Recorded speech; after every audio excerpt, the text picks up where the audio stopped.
하나님 말씀 히브리서 13장 7절부터 16절 말씀 함께 봉독합니다. 하나님의 말씀을 너희에게 일러주고 너희를 인도하던 자들을 생각하며 그들의 행실의 결말을 주의하여 보고 그들의 믿음을 본받아라. 예수 그리스도는 어제나 오늘이나 영원토록 동일하시니라. 여러 가지 다른 교훈에 끌리지 말라. 마음은 은혜로서 굳게 함이 아름답고 음식으로서 할 것이 아니니 음식으로 말미암아 행하는 자는 유익을 얻지 못하였느니라. 우리에게 제단이 있는데 장막에서 섬기는 자들은 그 제단에서 먹을 고난이 없나니 이는 죄를 위한 짐승의 피는 대제사장이 가지고 성소에 들어가고 그 육체는 영문 밖에서 불사름이라. 그러므로 예수도 자기 피로서 백성을 거룩하게 하려고 성문 밖에서 고난을 받으셨느니라. 그런즉 우리도 그의 치욕을 짊어지고 영문 밖으로 그에게 나아가자. 우리가 여기에는 영구한 도성이 없으므로 장차 올 것을 찾나니 그러므로 우리는 예수로 말미암아 항상 찬송의 제사를 하나님께 드리자. 이는 그 이름을 정언하는 입술의 열매니라. 오직 선을 행함과 서로 나누어 주기를 잊지 말라. 하나님은 이 같은 제사를 기뻐하시느니라. 아멘. 오늘은 2020년 10월 11일 주일입니다. 히브리서 설교 26번째 시간입니다. 오늘은 변할 거냐 죽을 거냐 change or die 라는 말로 시작을 하겠습니다. 미국에서 수술받은 심장병 환자들을 대상으로 변화에 대하여 조사한 내용이 과학 잡지에 실렸습니다. 심장병을 수술한 환자들에게 의사 선생님들이 몇 가지 변화를 주문합니다. 무리하지 말고 정기적인 운동을 하십시오. 중요하지 않은 일에는 관심을 갖지 마십시오. 소식하시고 정기적으로 채식을 중심으로 하는 음식을 섭취하십시오. 그리고 무서운 말을 남겼습니다. Change or die. 변화하든지 죽든지 두 가지 중에 한 가지를 택해야 한다고 말했습니다. 변하지 않으면 식생활, 일상의 삶이 변하지 않으면 죽는다는 것입니다. 놀랍게도 1년 후에 환자들 가운데서 오직 10%만 변했습니다. 나머지 90%는 죽는다고 해도 그 습관을 바꾸지 않았습니다. 눈앞에서는 변하겠다고 의사 선생님 앞에서 약속했지만 1년쯤 살다 보니 별로 아픈 데도 없어지면서 똑같은 삶으로 되돌아간 것입니다. 결론은 이와 같습니다. 변하지 않으면 죽을 수도 있다는 사실과 협박 그리고 강요로는 쉽게 변하지 않는다는 것입니다. 사람들은 이렇게 매우 작은 변화도 싫어합니다. 그런데도 불구하고 성경은 날마다 그리스도인들이 진보하라고 말합니다. 올바른 방향으로 변화하라고 말한 것이죠. 주님을 닮아가는 일로 변하고 또 변하라고 요구합니다. 그리스도인들에게서의 변화라는 것이 무엇입니까? 자기 중심의 삶, 자기가 이루고 싶어하는 인생을 살아가는 것이 아니라 하나님이 원하시는 인생을 살아가도록 변화시켜 주는 것입니다. 하나님과의 관계의 선한 회복이고 이웃과의 관계의 선한 회복입니다. 그런데 사실을 말하고 협박하고 강요해도 사람들은 잘 변하지 않는다는 사실을 우리는 알게 됩니다. 쉽게 말하면 일주일에 한 번 은혜로운 혹은 협박에 가까운 설교 한 번씩 듣는 것으로 사람은 쉽게 변화하지 않습니다. 그래서 10년 혹은 20년을 교회에 다녀도 똑같은 사람이 많이 있습니다. 어쩌면 괜한 선민의식 속에서 남들을 비판하거나 비난하는 위선적인 사람이 되는 경우도 있습니다. 그러면 어떻게 해야 주님을 닮은 사람으로 변할 수 있을까요? 사람들은 눈에 보이지 않는 대상보다는 어쩌면 눈에 보이는 사람, 본받을 사람과 함께 생활하는 것이 가장 빠른 방법일 것입니다. 사자성어에 유유상종이라는 말이 있습니다. 같은 무리끼리 서로 내왕하며 사귄다는 뜻입니다. 사람들은 자기가 편한 사람들과 어울려 살려고 합니다. 그러면 자신에게 변화는 없습니다. 자녀는 부모의 뒷모습을 보고 배운다고 합니다. 학생들은 선생님들이 가르치는 것이 아니라 그들의 뒷모습을 보고 배운다고 합니다.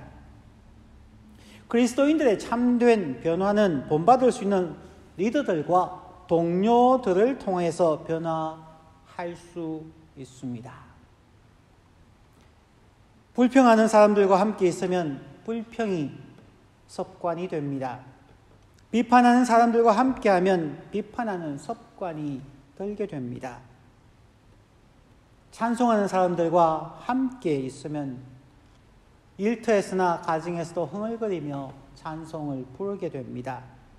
우리는 우리가 소속된 그룹의 리더들과 전체적인 분위기에 따라서 많은 영향을 받고 서서히 우리의 생각과 삶이 변화되어져 갑니다. 성도 여러분, 여러분에게는 본받고 싶은 리더들 그리고 동료들이 있습니까? 오늘 히브리서 13장 7절부터 16절의 본문에서는 두 가지로 생각을 합니다. 첫 번째는 너희의 인도자에 대해서 깊이 생각하고 관찰하라는 것입니다. 7절 말씀을 다시 읽습니다. 하나님의 말씀을 너희에게 일러주고 너희를 인도하던 자들을 생각하며 그들의 행실의 결말을 주의하여 보고 그들의 믿음을 본받으라. NIV 성경에서는 Remember your leaders who spoke the word of God to you. Consider the outcome of their way of life and imitate their faith. 오늘 이 구절은 지도자들에게 심각한 도전을 합니다. 교회의 교인들에게 그들에게 하나님의 말씀을 가르치는 지도자들을 기억하고 그 지도자들의 삶의 방식에 따른 결과들을 잘 생각해 보라는 것입니다. 그리고 그들의 설교를 들을 것인지 그들의 삶을, 그들의 믿음의 삶을 본받을 것인지를 결정하라고 이야기합니다. 교인들은 먼저 지도자들의 삶의 방식을 유심히 관찰하라고 말합니다. 지금까지 전통적인 신앙생활에서는 교회 지도자들을 하나님께서 보내신 하나님의 사자들이라고 생각하고 그들을 무조건 존경하며 귀하게 여기라는 가르침을 많이 받아왔습니다. 목사들과 사모들이 하나님의 특별한 사명을 받은 것으로 생각하고 무조건적으로 순종하며 존경하도록 가르침을 받아서 쉽게 비평하지 못하고 늘 존경하며 따르려고만 했습니다. 그런데 오늘 본문 히브리서 13장 7절은 우리에게 상당한 도전을 줍니다. 하나님의 말씀을 너희에게 일러주고 너희를 인도하던 자들을 기억하며 그들의 행실의 결말을 주의하여 보고 그들의 믿음을 본받으라. 이 성경 말씀의 뜻은 그들이 설교하고 가르치는 말씀처럼 지도자들 자신이 먼저 솔선수범하며 살아가는지 주의 깊게 살펴보라는 것입니다. 단순히 지도자의 지위만을 생각하고 존경하며 순종하라는 것이 아니라 그들의 삶의 방식에서 맺혀지는 열매들, 그들의 말의 열매들, 그들의 삶의 행동의 열매들을 살펴보라는 것입니다. 본문에서는 구체적으로 말하지 않지만 우리가 충분히 추측해 볼 수 있는 것이 있죠. 만약 교회의 지도자들이 자신들이 교인들에게 하나님의 말씀을 가르치는 대로 본인들이 살지 않으면, 본인들의 가르침과 일치하지 않는 언행, 말투나 행동, 관계성을 보인다면, 선한 삶의 행실의 열매가 보이지 않으면 그들의 믿음을 본받지 말라고 이야기합니다. 무서운 말이지요. 가르치는 것과 살아가는 것이 일치하지 않으면 존경하거나 그들의 믿음을 본받지 말라는 것입니다. 교회의 리더들은 자신의 삶과 사역을 다시 깊이 고민해 보아야 합니다. 단순한 지식을 가지고 내가 더 많이 안다고 해서 성경을 가르쳐서 되는 것이 아닙니다. 신학교를 나오고 목사로 안수받았다고 해서 사람들에게 존경받기를 기대하고 일방적으로 가르치고 따르라고 말할 수 없다는 것입니다.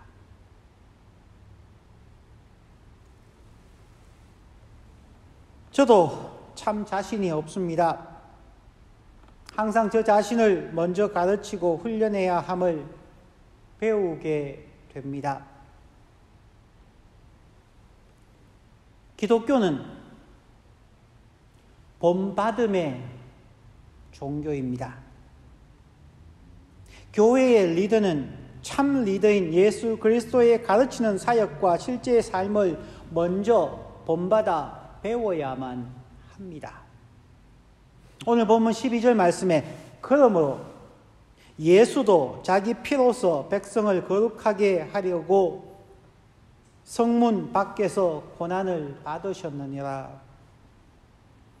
참 지도자 되시는 예수 그리스도를 다시 한번 기억하고 그의 삶, 그의 사역, 그의 말과 행동의 결과를 주의 깊게 살펴보고 예수 그리스도의 삶을 본받으라는 것이 오늘 본문의 주요한 강조점입니다.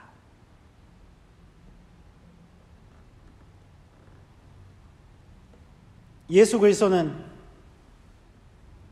하나님의 사랑과 은혜를 가르치셨고 하나님의 성품을 직접 모범으로 보여주셨습니다. 자신을 거역하는 사람들에게 오래 참으셨고 고통받는 사람들의 고통에 동참하며 위로하고 치유하며 도우셨습니다. 죄인들의 친구가 되어주셨습니다. 그리고 모든 죄인된 사람들을 위하여 십자가의 죽음으로 구원하시려는 하나님의 뜻에 기꺼이 죽기까지 복종하셨습니다. 당연히 영광 가운데 계셔야 할 신이신 예수 그리스도. 그럼에도 불구하고 하나님의 사랑을 실천하고 보여주시고 구원하기 위하여 배척과 오해받음 속에서도 자기의 십자가의 피로서 백성들을 거룩하게 하려고 예루살렘 성문 밖에서 고난을 받고 십자가에서 죽임을 당하셨습니다. 오늘 말씀 히브리서에서 거듭 강조하고 있는 부분, 예수 그리스도가 자신의 십자가의 피로서 구원하려고 하는 것을 말하지 않습니다. 자기의 피로서 거룩하게 하시려고 라고 얘기합니다. 구원의 궁극적인 강조점이 아니라 거룩한 삶을 살아가는 하나님의 사람으로 구원하기 위하여 예수 그리스도는 십자가에서 피 흘리셨다 말씀하고 있습니다. 성문 밖이라 함은 거룩한 성전에 들어갈 수 없는 버림받은 사람이란 뜻입니다. 존경받음이 아니라 버림받고 멸시함을 받았다는 것입니다. 우리의 모든 죄를 대신 지시고 스스로 버림받으셔서 성문 밖에서 우리의 죄를 모두 감당하시고 십자가에서 피 흘려 죽으셨다는 말씀입니다. 하나님의 오래 참으시는 사랑과 은혜를 가르치셨기에 고난과 십자가의 죽음 앞에서도 오래 참으심으로 하나님의 사랑과 은혜를 직접 실천하며 보여주셨습니다. 그분의 말씀과 그분의 삶이 일치하셨습니다. 오늘 본문의 궁극적인 강조점은 우리 주 예수 그리스도를 기억하라는 말씀입니다. 예수님의 행실의 결말을 주의 깊게 살펴보고 연구해 보라는 것입니다. 예수님께서 보여주신 하나님에 대한 믿음을 본받으라는 것입니다. 우리는 예수님을 기억하십니까? 우리는 예수님의 가르침과 함께 예수님의 삶의 열매를 주의 깊게 살펴보고 연구하고 있습니까? 우리는 예수님의 하나님에 대한 순종의 삶, 믿음의 삶을 본받으려고 노력하고 있습니까? 또한 교회의 리더들을 기억하고 말씀을 가르치는 리더들의 삶의 열매를 깊이 살펴보십시오. 그들의 생활을 본받아야 할 것인지 아닌지 살펴보시고 결정하십시오. 여러분들은 은혜교회에서 신앙생활 하시려면 목사의 삶을 자세히 주의 깊게 살펴보시고, 만약 제가 많이 부족하지만 전혀 본받을 것이 없다고 생각하시면 언제나 도전해 주십시오. 기독교는 본받음의 종교입니다. 고린도전서 11장 1절 말씀에서 바울 사도는 고린도 교회뿐만 아니라 우리 모두를 향하여서 외칩니다.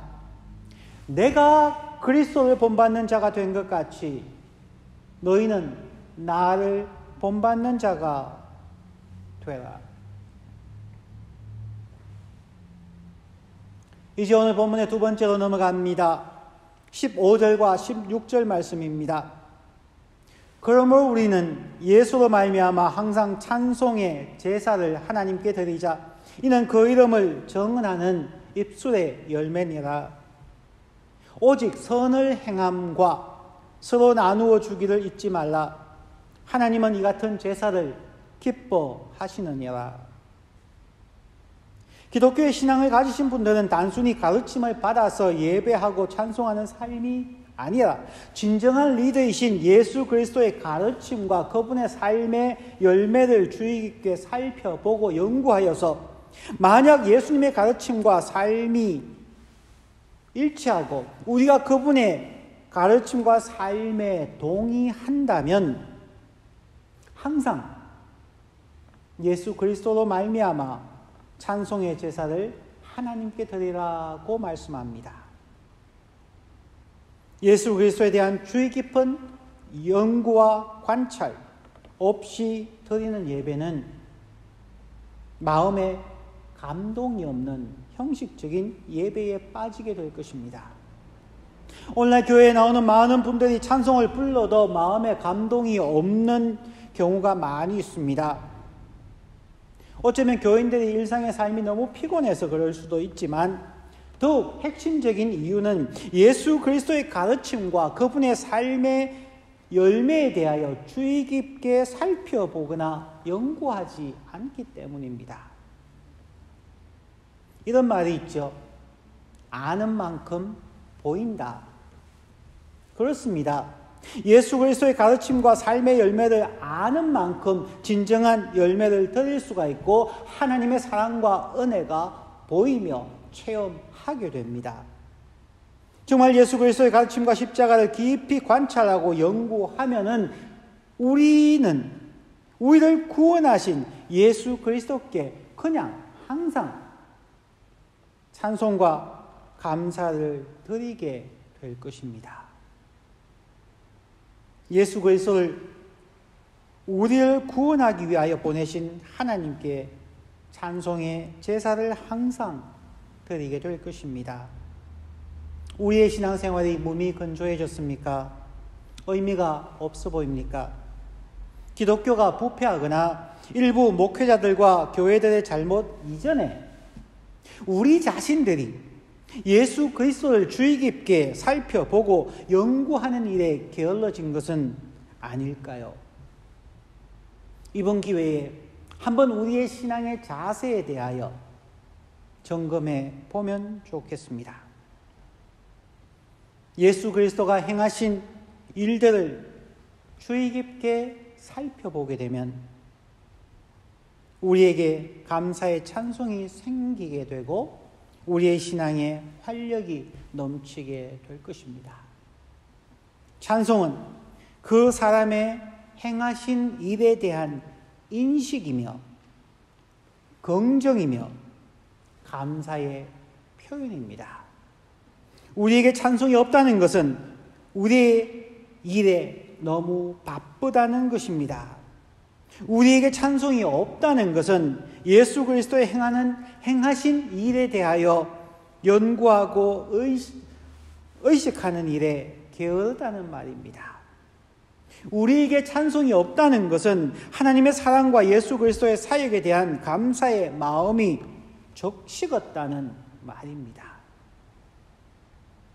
우리는 예수 그리스도를 말미암아 항상 찬송의 제사를 하나님께 드려야 합니다. 오늘 보면 마지막인 16절에서는 찬송의 제사를 드리는 사람들의 삶의 열매를 말하고 있습니다. 예수 그리스도를 말미암아 하나님께 드리는 찬송의 제사는 결국 우리의 삶의 변화를 일으킨다고 말합니다. 예수 그리스도를 말미암아 하나님께 찬송의 제사를 드리는 사람들은 실제의 삶 속에서 오직 선을 행함과 서로 나누어 주기를 잊지 말라는 가르침을 지키게 된다고 말합니다. 예수 그리스도를 깊이 묵상하고 연구하여 그분의 삶의 열매를 보고 본받는 사람들은 항상 그분을 인식함을 통하여 찬송의 제사를 하나님께 드리며 또한 우리의 이웃들에게 선을 행하고 서로 나누어 주는 사랑의 실천의 삶을 살게 됩니다. 멋진 인생이 아닙니까? 이러한 삶이 진정한 세상의 소금과 빛의 삶이 아니겠습니까? 이러한 삶이 행복한 삶이 아니겠습니까? 성경에서 말하는 기독교 신앙의 삶은 매력적인 삶입니다. 그런데 우리는 예수 그리스도를 잘 알지 못하고 찬송과 선한 행함의 삶이 없기에 우리 스스로도 더 힘들고 사람들에게 매력적인 삶을 살지 못하는 것입니다. 하나님이 기뻐하시는 제사는 로마서 12장 1절의 말씀에서 요약할 수 있겠습니다. 그러므로 형제들아 내가 하나님의 모든 자비하심으로 너희를 권하노니 너희 몸을 하나님이 기뻐하시는 거룩한 산 제물로 드리라. 이는 너희가 드릴 영적 예배니라. 우리의 몸으로 살아가는 예배. 찬송의 제사와 선을 행함과 서로 나누어지는 삶의 예배가 하나님께 드리는 우리의 영적 예배입니다. 이렇게 몸으로 드리는 하나님을 찬송하고 선을 행하는 서로를 나누어주는 삶이 바로 기독교의 신앙, 즉 모델링, 본을 삼는 삶입니다.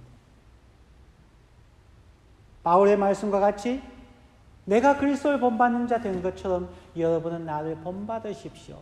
기독교는 본받게 하는 삶의 모델이 되어가는 삶이어야 합니다.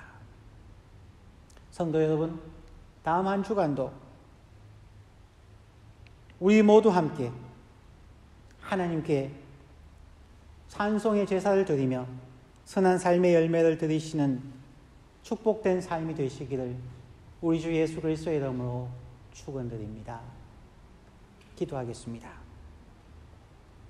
우리 함께 말씀 생각하시면서 하나님께 감사의 기도와 또한 결심의 기도를 함께 기도하겠습니다.